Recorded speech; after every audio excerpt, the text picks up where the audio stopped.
Hi, this is Liz with Egghead Fixers. Today we're going to be discussing what to do if your HP computer turns on and then off, freezes, or won't turn on at all. What we're going to show you how to do is do what's called a BIOS reset. And while we're doing this, we're also going to show you how to do a CMOS battery replacement for those who want to know how to do that, also known as a CMOS battery replacement. The reason why we're showing you how to do a BIOS reset is oftentimes this can fix these problems that we mentioned before. But as a shout out, this is a part of a series of videos that will take you through the diagnostic process on all the possible reasons, all the possible fixes for this problem. So if you find that this fix doesn't repair your computer, move on to the next video in this series, because as you know, one repair doesn't necessarily cover and fix every problem that could possibly be happening with your computer. So if this video doesn't work, go down to the description down below and move on to the next video in the series. But anyway, that's enough talking. On to the repair. Look up a disassembly video first for your make and model of your computer so you can locate the CMOS battery. Sometimes you have to disassemble a video for it, and it varies from model to model, which is why we didn't include it. There are two kinds of CMOS battery, wired and a cradle kind.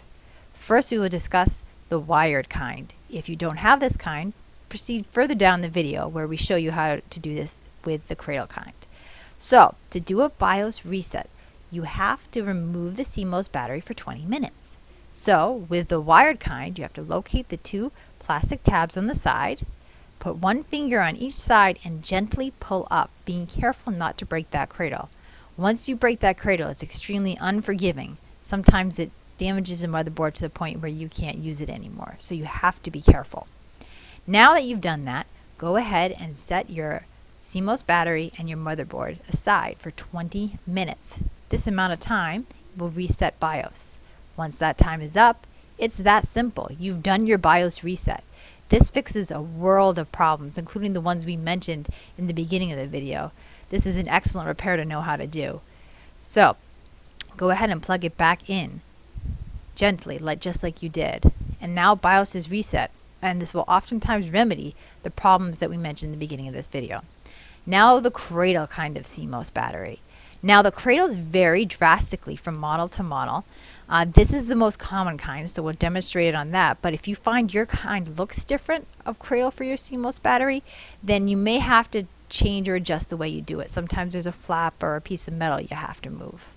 But for this kind, you take the tool right there, the screwdriver, you set it there, and you push it to the left gently, being careful not to break the cradle, because once you break it, it's very hard to fix it. So you have to be very gentle with it. Now to do the BIOS reset, you remove the battery for 20 minutes and you set a clock. And in that 20-minute time, BIOS will reset. And so fixing many of your problems. Once your time is up, then you put the battery back in. And it's that simple. And these BIOS reset, it fixes many, many problems, including the ones we mentioned in the beginning of the video. So it's an excellent repair to know how to do. So oftentimes this will fix those problems we talked about in the beginning of the video. But if for some reason maybe this wasn't the problem with your computer, then you would proceed further down in the series to the next one to see if one of those fixes are what's wrong with your computer. And as a quick shout out, after you've done a BIOS reset, you have to set your BIOS clock. We've included a video on how to do this in the description down below. Thanks for watching our video today.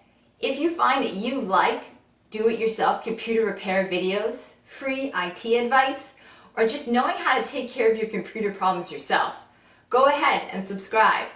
If you have any questions or comments, go ahead and leave them down below. We'll do our best to get back to you as soon as possible.